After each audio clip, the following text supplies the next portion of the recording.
अस्सलामुअलैकुम नाजरीन, खबरदान में खुश आमदीद और मैं हूँ एहसान इकबाल।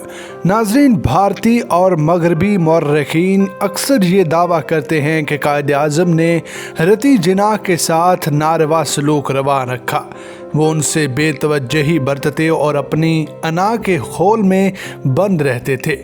लेकिन रती जिन्नाह का आखिरी ख़त सभी गैर मुस्लिम मौर्रखीन के दलाइल रद्द करने को काफ़ी है। अगरचे कायद आज़म और रती के दास्तान नशेब व फराज से ज़रूर पुर है।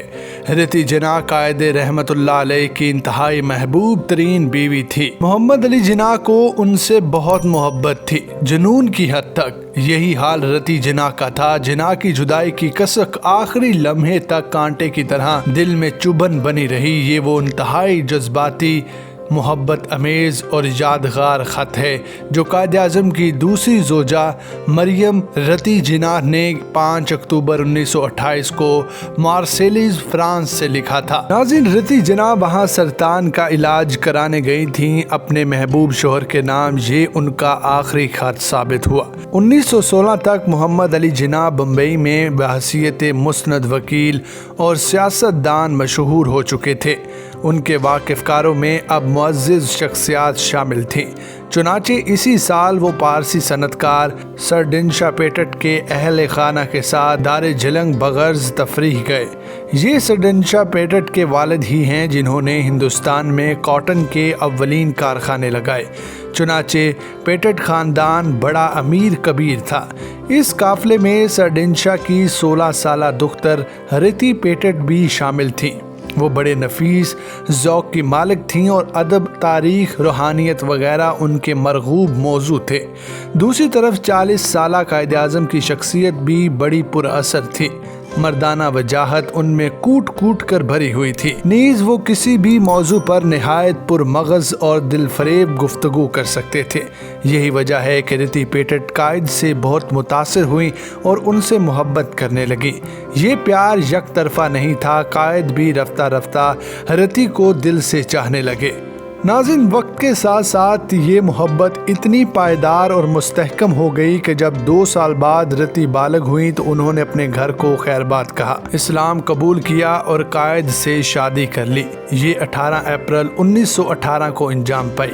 यूं मालाबार हिल्स में वाक़या कायद का वसी और ईज़ घर उदासी व वैरानी से निजात पाकर खुशियों और कहकहों से गूंजने लगा। नौ ब्याहता जोड़े के अव्वलीन 4 बरस खुशियों मुसर्रत से भरपूर थे। उन्होंने एक साथ हिंदुस्तान भर के अलावा यूरोप और अमेरिका के दौरे किए। पार्लियामेंट में जब भी कायद खिताब करते तो रती जिन्नाह उन्हें सुनने ज़रूर जाती थी। नाज़रीन, उस ज़माने में कायद और रती का जोड़ा बहुत मकबूल था। दोनों खूबसूरत और पुरकशिश थे। फिर कीमती कपड़े जेब तन करते तो राह चलते लोग उन्हें देखने के लिए रुक जाते। गरज तब उनकी मुसर्रत बेहिसाब थी और वो सुकून से ज़िंदगी गुजार रहे थे। बम्बई के ख़ास व आम उनकी इज़दवाजी ज़िंदगी पर रश करते थे। कायद आज़म और रती की खुशगवार ज़िंदगी में तूफ़ान क्यों कराया, इस ज़मन में कोई वाज़ेह वजह बयान करना मुमकिन नहीं। शायद इसलिए कि कायद अपनी निजी ज़िंदगी के मुतालिक बहुत कम गुफ्तगू करते थे। इसीलिए उनकी इज़दवाजी ज़िंदगी के मुतालिक मालूमात भी मुतफर्रिक अफराद की लिखी कुतब में दस्तयाब हैं। गालिब इम्कान यही है कि कायद आज़म की बेपनाह मसरूफियत रती को खुलने लगी। शायद बदख्वाह उन्हें कायद के खिलाफ भड़काने और रती जिन्नाह में ये मसरूई एहसास पैदा करने में कामयाब रहे कि वो उनकी तरफ तवज्जो नहीं देते। इसके बाद जब अनाओं का टकराव शुरू हुआ तो वो बढ़ा और तमाम हदें पार कर गया। कायद आज़म बहरहाल रती से बहुत मोहब्बत करते थे। उसका एक सबूत ये है कि वो खर्च के मामले में बड़े जज़रस थे।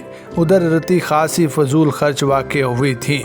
एक बार दोनों कश्मीर सैर करने गए। वहाँ सिर्फ अपने शिकारे की तज़यीन और आराइश पर रती ने 50,000 रुपये खर्च कर डाले, जो उस ज़माने में खासी बड़ी रकम थी।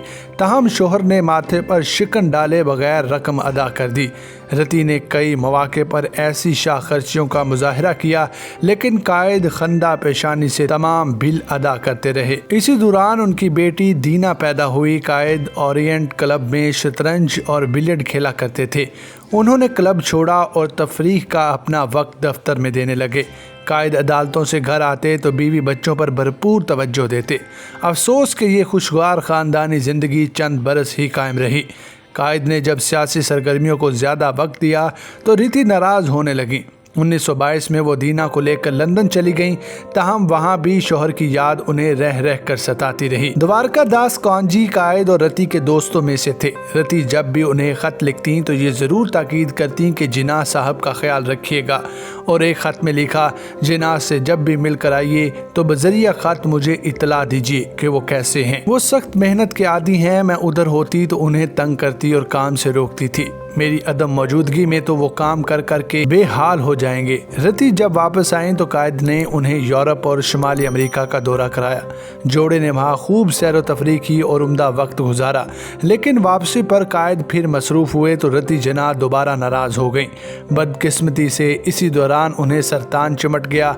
इलाज हुआ मगर वो जामबर ना हो सकी और 18 फरवरी 1929 को चल बसी। 22 फरवरी को उन्हें इस्लामी रसूम के मुताबिक बम्बई के कब्रिस्तान में दफनाया गया। जनाजे के वक्त कायद आज़म इंतहाई संजीदा रहे।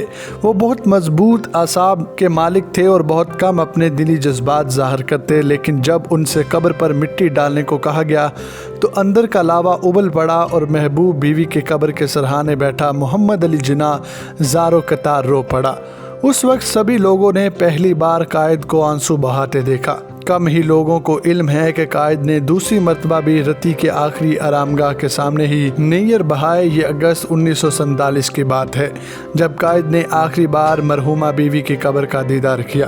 तब भी उनकी आंखों को इश्कबार देखा गया और कायद आज़म पाकिस्तान जाने के बाद कभी वापस बम्बई नहीं गए, ताहम वो अपने दिल का एक टुकड़ा ज़रूर वहाँ की छोटी सी कब्र में छोड़ आए थे। नाज़रीन, रती जिन्ना के खतूत क्या अयां करते हैं। इसमें शक नहीं कि रती अपनी शोहर से नाराज़ थीं, मगर ये भी हकीकत है कि आखिरी सांसों तक वो कायद से मोहब्बत करती रहीं। इस सच्चाई का सबसे बड़ा सबूत खुद रती के खतूत ही हैं। काबिल ज़िक्र बात यह है कि आखिरी खत से इंकशाफ होता है कि रती जिन्ना वो वजूह समझ चुकी थीं जिनकी बिना पर उनका शोहर के साथ रहना मुश्किल हो गया था। उसके बावजूद रती को कायद से कोई शिकायत नहीं थी। खतूत से अया होने वाला तीसरा अहम नुक्ता यह है कि कायद आज़म बतदरीज अपने नस्बुल ऐन से उस हद तक वाबस्ता हुए कि उन्होंने अपनी तमाम ज़ाती ख्वाहिशात कुर्बान कर दी, हत्ता कि उनका घर बिखर गया, मगर कायद ने मुसलमानों को सीधा रास्ता दिखाने से मुंह नहीं मोड़ा। दरअसल आला मकासद बड़ी कुर्बानियाँ मांगते हैं। चुनाचे कायद ने भी बहुत कुछ कुर्बान किया, मगर उन्हें ये अजीम कामयाबी ज़रूर मिली कि वो मुसलमानान हिंद को एक आज़ाद वतन अता कर गए। पाकिस्तानियों को आज़ादी जैसी अजीम शान नेमत कायद की कुर्बानियों के बायस ही हासिल हुई। अब नाज़रीन पढ़ते हैं वो ख़त जिसका एक एक लफ्ज़ जिन्ना की मोहब्बत से सरशार है। इस खत में हमें दीवानगी की हद तक मोहब्बत की झलक नज़र आती है और बिलाशुबा इस खत को आर्ट का एक नमूना करार दिया जा सकता है। आइए हम आपको खत का उर्दू तर्जुमा बताते हैं। प्यारे, तुमने मेरे लिए जो कुछ किया उसका शुक्रिया। मुमकिन है कि कभी आपकी गैर मामूली हिस्सों ने मेरे रवैये में इश्तियाल अंगेज़ी या बेरहमी पाई हो। आप यकीन रखें कि मेरे दिल में सिर्फ़ शदीद मोहब्बत और इंतहाई दर्द ही मौजूद है। प्यारे, ऐसा दर्द जो मुझे तकलीफ़ नहीं देता। दरअसल जब कोई हकीकत ज़िंदगी के करीब हो और जो बहरहाल मौत है, जैसे कि मैं पहुंच चुकी हूं, तो तब इंसान के खुशकुन और मेहरबान लम्हे ही याद रखता है। बकिया लम्हात महूमियत की छुपी अनछुपी धंध में छुप जाते हैं। कोशिश करके मुझे ऐसे फूल की हैसियत से याद रखना जो तुमने शाख से तोड़ा, वैसा नहीं जो जूते तले कुचल दिया जाए। प्यारे, शायद मैंने ज़्यादा तकालीफ इसलिए उठाई कि मैंने प्यार भी टूट कर किया। मेरे गमों अंदूह की पैमाइश इसीलिए मेरे प्यार की शिद्दत के हिसाब से होनी चाहिए। प्यारे, मैं तुमसे मोहब्बत करती हूँ, मुझे तुमसे प्यार है, और अगर मैं तुमसे थोड़ा सा भी कम प्यार करती तो शायद तुम्हारे साथ ही रहती। जब कोई खूबसूरत शगुफ़ा तख्लीक कर ले तो वो उससे कभी दलदल में नहीं फेंकता। इंसान अपने आइडियल का मयार जितना बुलंद करे वो उतना ही ज़वाल पजीर हो जाता है। मेरे प्यारे, मैंने इतनी शिद्दत से तुमसे मोहब्बत की है कि कम ही मर्दों को ऐसा प्यार मिला होगा। मेरी तुमसे सिर्फ़ यही इल्तजा है कि हमारी मोहब्बत में जिस अलम ने जन्म लिया वो उसी के साथ इख्तिताम पजीर हो जाए। प्यारे, شب بخیر اور خدا حافظ۔ میں نے پیرس میں تمہیں خط لکھا تھا، خیال تھا کہ یہاں سے سپرد ڈاک کروں گی، لیکن یہاں پہنچ کر خیال آیا کہ میں تمہیں ایسا تازہ خط لکھوں کہ اپنا دل کھول کر رکھ دو۔ قائد کی محبت کی شدت کا اندازہ بھی آپ لگا سکتے ہیں، مگر مصروفیت کی وجہ سے وہ توجہ دینے سے قاصر تھے، جس کی بنیاد وجہ پاکستان کا قیام تھا، اس اسلامی قلعے کا جس کے آنے والے وقت میں امت کے عشق و جنون کا مرکز بننا تھا۔ میرے قائد نے اپنا سب کچھ قربان کر دیا، سب کچھ گھر تک اجڑ گیا، محبوب بیوی بھی دور ہو گئی، صحت بھی تباہ ہو گئی۔ رتی جناح کی میت ہی آخری وقت میں چہرہ دیکھنا نصیب نہ ہوا۔ ضبط کا دامن پہلی دفعہ چھوٹ پڑا، بلک کر رو دیے، مگر اپنے مقصد سے پیچھے نہ ہٹے۔ آج ہمیں ایسے ہی قائد کی تلاش ہے جو اس طرز کی قربانی دینے کا جذبہ رکھتا ہو۔ پاکستان میرا عشق، میرا جنون ہے۔ پاکستان زندہ باد، پاکستان پائندہ باد۔ ناظرین، ہمیں امید ہے کہ آپ کو ہماری یہ ویڈیو ضرور پسند آئی ہوگی۔ مزید ویڈیوز کے لیے ہمارے چینل خبردار کو سبسکرائب کریں اور ساتھ لگے بیل کے نشان کو دبانا بالکل مت بھولیں، تاکہ آئندہ آنے والی ویڈیوز اور ان کا نوٹیفیکیشن سب سے پہلے آپ کو مل سکے۔ خدا حافظ۔